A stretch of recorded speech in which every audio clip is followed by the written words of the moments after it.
ಶಾಸಕರಾದ ನಾಗೇಂದ್ರರವರಿಗೆ ಸಚಿವ ಸ್ಥಾನ ನೀಡಲು ಕಾಂಗ್ರೆಸ್ ಯುವ ಮೋರ್ಚಾ ವತಿಯಿಂದ ಪತ್ರಿಕಾಗೋಷ್ಠಿಯಲ್ಲಿ ಹೈಕಮಾಂಡ್ಗೆ ಆಗ್ರಹ.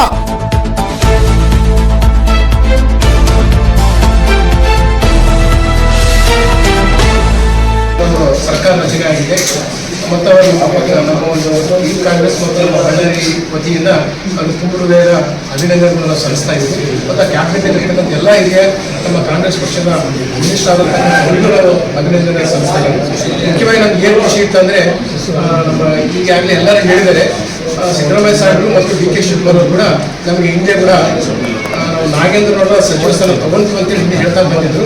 ಈ ಪ್ರಥಮ ಪಟ್ಟಿಯಲ್ಲಿ ಕೂಡ ಸನ್ಮಾನ್ಯ ನಾಗೇಂದ್ರರವರ ಹೆಸರು ಇರುತ್ತೆ ಅನ್ನೋದು ನಮ್ಮ ಬಳ್ಳಾರಿ ಜಿಲ್ಲೆಯ ಎಲ್ಲ ಕಾಂಗ್ರೆಸ್ ಕಾರ್ಯಕರ್ತರಿಗೂ, ಕಾಂಗ್ರೆಸ್ ಅಭಿಮಾನಿಗಳಿಗೂ ಮತ್ತು ಬಳ್ಳಾರಿ ಜಿಲ್ಲೆಯ ಎಲ್ಲ ಜನತೆಗೆ ಒಂದು ಆಶೆ ಇತ್ತು. ಬಳ್ಳಾರಿ ಜಿಲ್ಲೆಗೆ ಎಲ್ಲರೂ ರೈತರಿಗೆ, ಕಾರ್ಮಿಕರಿಗೆ, ಮುಖಂಡರಿಗೆ ನಮ್ಮ ನಾಗೇಂದ್ರವರು ಈ ಸಲ ಪ್ರಥಮ ಪಟ್ಟಿಯಲ್ಲಿ ಡಿ.ಕೆ. ಶಿವಕುಮಾರ್ ಕ್ಯಾಬಿನೆಟ್ನಲ್ಲಿ ಸನ್ಮಾನ್ಯ ನಾಗೇಂದ್ರವರು ಖಚಿತವಾಗಿ ತಗೊಳ್ತಾರ ಅನ್ನೋದು ಆಶಾಭಾವನೆ ಇತ್ತು. ಯಾಕೆಂತಂದ್ರೂ ಕೂಡ ಹಿಂದೆ ನಮ್ಮ ಪೂರ್ವ ನಿಕಟ ಮುಖ್ಯಮಂತ್ರಿ ಆಗಿದ್ದ ಸಿದ್ದರಾಮಯ್ಯ ಸಾಹೇಬರು ಮಾತು ಕೊಟ್ಟಿದ್ದರು, ಡಿ.ಕೆ. ಶಿವಕುಮಾರ್ ಮಾತು ಕೊಟ್ಟಿದ್ದರು. ಆ ನಿಟ್ಟಿನಲ್ಲಿ ನಮಗೆ ಇರುತ್ತೆ ಅನ್ನೋದೊಂದು ಆಶಾಭಾವನೆ ಇತ್ತು. ಯಾಕಂದ್ರೆ ಆ ಪಟ್ಟಿಯಲ್ಲಿ ನೋಡಿದಾಗ ಮತ್ತೆ ನಮಗೆ ಸ್ವಲ್ಪ ಬೇಜಾರಾಯ್ತು ಎಲ್ಲರಿಗೂ, ಮತ್ತು ನಿರಾಶೆಯನ್ನು ಉಂಟು ಮಾಡ್ತೀವಿ. ಮತ್ತೆ ಎರಡನೇ ಪಟ್ಟಿಗೆ ಏನಾದರೂ ಬರುತ್ತೆ ಅಂತ ಹೇಳ್ತಾ ಇದ್ದಾರೆ. ಯಾಕೆ ನಾವು ಒತ್ತಾಯ ಮಾಡೋದು ಮಾಧ್ಯಮದ ಮುಖಾಂತರ ಏನಂತಂದ್ರೆ ಮುಂಬರ್ತಕ್ಕಂಥ ದಿನಗಳಲ್ಲಿ ಸನ್ಮಾನ್ಯ ನಾಗೇಂದ್ರ ಅವರಿಗೆ ಖಚಿತವಾಗಿ ಅವರಿಗೆ ಸಚಿವ ಸ್ಥಾನವನ್ನು ಕೊಡಲೇಬೇಕಂತೇಳಿ ನಾವು ಒತ್ತಾಯ ಮಾಡ್ತಿದ್ವಿ. ಯಾಕೆಂತಂದ್ರೆ ಬಳ್ಳಾರಿ ಭಾಗದಲ್ಲಿ ನಾಗೇಂದ್ರ ಅವರು ಈ ಹಿಂದಿರ್ತಕ್ಕಂಥ ನಮ್ಮ ಸ್ಥಳೀಯ ಚುನಾವಣೆಗಳಿರ್ಬೋದು, ಮತ್ತು MLC ಚುನಾವಣೆಗಳಿರ್ಬೋದು, ಮತ್ತು ಕಾರ್ಪೊರೇಟ್ ಚುನಾವಣೆಗಳಿರ್ಬೋದು, ಮತ್ತು ಏನು 2018 ಮತ್ತು 2023 ಚುನಾವಣೆ ಇರ್ಬೋದು, ಮತ್ತು ಲೋಕಸಭೆಯ ಚುನಾವಣೆಗಳಲ್ಲಿ ಇವತ್ತು ನಾಗೇಂದ್ರ ಅವರ ಪಾತ್ರ ಕಾಂಗ್ರೆಸ್ ಪಕ್ಷಕ್ಕೆ ದೊಡ್ಡ ಶಕ್ತಿಯಾಗಿದೆ. ಮತ್ತು ಬಳ್ಳಾರಿ ಜಿಲ್ಲೆಯಲ್ಲಿ ಮತ್ತು 2028 ಕಾಂಗ್ರೆಸ್ ಸರ್ಕಾರ ಮರು ರಚನೆ ಆಗಬೇಕು ಮತ್ತು ಸರ್ಕಾರ ಬರಲೇಬೇಕಂದ್ರೆ ಬಳ್ಳಾರಿ ಭಾಗಕ್ಕೆ ಕಾಂಗ್ರೆಸ್ ಪಕ್ಷಕ್ಕೆ ನಾಗೇಂದ್ರ ಅವರಿಗೆ ಸಚಿವ ಸ್ಥಾನ ಕೊಟ್ಟರೆ ಅದರ ಅಭಿವೃದ್ಧಿ ಮುಖಾಂತರ ಮತ್ತು ಈ ಭಾಗದಲ್ಲಿ ಮತ್ತೆ ಏನಾಗಿ ನಮ್ಮ 5 ಕ್ಷೇತ್ರಗಳಲ್ಲಿ MLA ಗೆಲ್ಲಲಿಕ್ಕೆ ಸಾಧ್ಯ ಆಗ್ತದೆ. ಬರ್ತಕ್ಕಂಥ ಸ್ಥಳೀಯ ಚುನಾವಣೆಗಳು ಕೂಡ ಅದು ಗ್ರಾಮ ಪಂಚಾಯತ್ ಇರ್ಬೋದು, ಮತ್ತು ತಾಲೂಕ್ ಪಂಚಾಯತ್ ಇರ್ಬೋದು, ಜಿಲ್ಲಾ ಪಂಚಾಯತ್ ಇರ್ಬೋದು, ಮತ್ತು ಮಹಾನಗರ ಪಾಲಿಕೆ ಚುನಾವಣೆಗೆ ಒಂದು ನಮಗೆ ಶಕ್ತಿ ಆಗಲಿಕ್ಕೆ ಒಂದು ಅನುಕೂಲ ಆಗ್ತಾ ಇದೆ.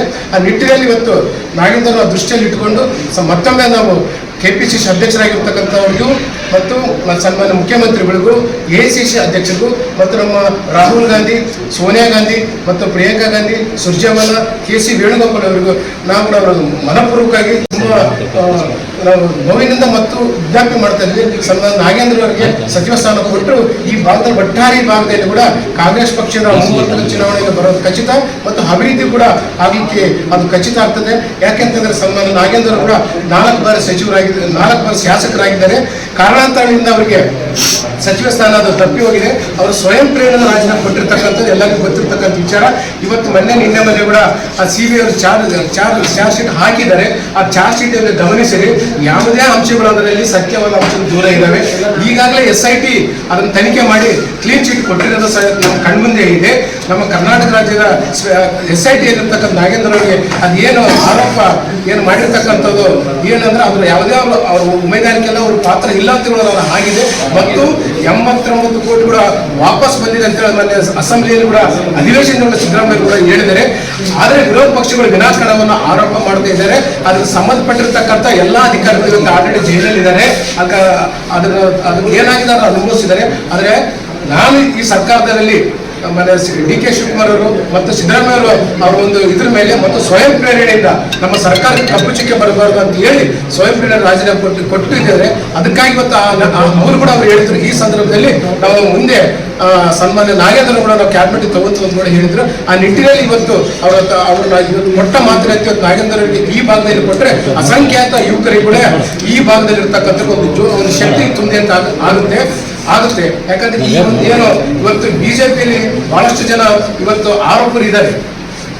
ನಾವು ಅದನ್ನು ಪೂರ್ತಿ ಡೀಪಾಗಿ ಹೇಳ್ಕೋಗ್ಲಿ. ಇವತ್ತು ಸುವೇಂದ್ರ ಅಧಿಕಾರಿ ಇರ್ಬೋದು, ಅಸ್ಸಾಂನ ಮುಖ್ಯಮಂತ್ರಿ ಇರ್ಬೋದು, ಬಳ್ಳಾರಿ ಕರ್ನಾಟಕದಲ್ಲಿ ಮತ್ತು ಬಳ್ಳಾರಿಯಲ್ಲಿ ಇರ್ತಕ್ಕಂಥವ್ರನ್ನ ನೀವು ನೋಡ್ಬೋದು.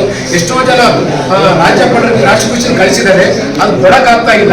ಯಾಕಂದ್ರೆ ಅವೆಲ್ಲವೂ ಇದ್ರು ಕೂಡ ಕೇವಲ ಇವತ್ತು ಕೇಂದ್ರ BJP ಸರ್ಕಾರದವರು IT, ED, CBI ಇಟ್ಕೊಂಡು ಪ್ರತಿಪಕ್ಷ ಮತ್ತು ಕಾಂಗ್ರೆಸ್ ಮೇಲೆ ಮತ್ತು ಎಲ್ಲಿ BJP ತರ ಪಕ್ಷಗಳು ಇರ್ತಾವಲ್ಲ ಅಲ್ಲಿ CBI ದಾಳಿ ಆಗ್ತಾ ಅಲ್ಲಿ ಕುಳಿತಕ್ಕಂಥ ಕೆಲಸ ಮಾಡ್ತಾ ಇದೆ. ಅದಕ್ಕಾಗಿ ಅದು ಬಿಜೆಪಿ ಅದು ಷಡ್ಯಂತ್ರ. ಆ ನಿಟ್ಟಿನಲ್ಲಿ ಸಂತ ನಾಗೇಂದ್ರ ಅವರು ಈ ಭಾಗದ ಏನು ಅವರು ಆರೋಪ ಮಾಡ್ತಾರೆ ಸತ್ಯಕ್ಕೆ ದೂರವಾಗಿದ್ದು ಅದೇನಿದ್ರೆ ಕೋರ್ಟಲ್ಲಿ ಇರ್ತಕ್ಕಂಥ ವಿಚಾರ.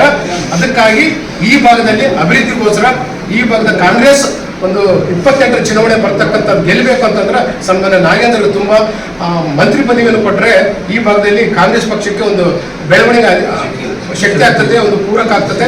ಅದಕ್ಕಾಗಿ ನಾವು ವರಿಷ್ಠರ ಮೇಲೆ ನಾವು ಒತ್ತಾಯ ಮಾಡ್ತಾ ಇದ್ವಿ, ಕೊಡಲೇಬೇಕಂತೇಳಿ ಅಂತ ಹೇಳ್ತಾ ಇವತ್ತಿನ ದಿನ ಈ ಪತ್ರಿಕಾಗೋಷ್ಠಿಯಲ್ಲಿ ಒಟ್ಟಾರೆಯಾಗಿ ನಾವು ಅವ್ರನ್ನ ನಮ್ಮ ಡಿ ಕೆ ಶಿವಕುಮಾರ್ ಒತ್ತಾಯ ಮಾಡ್ತೀವಿ.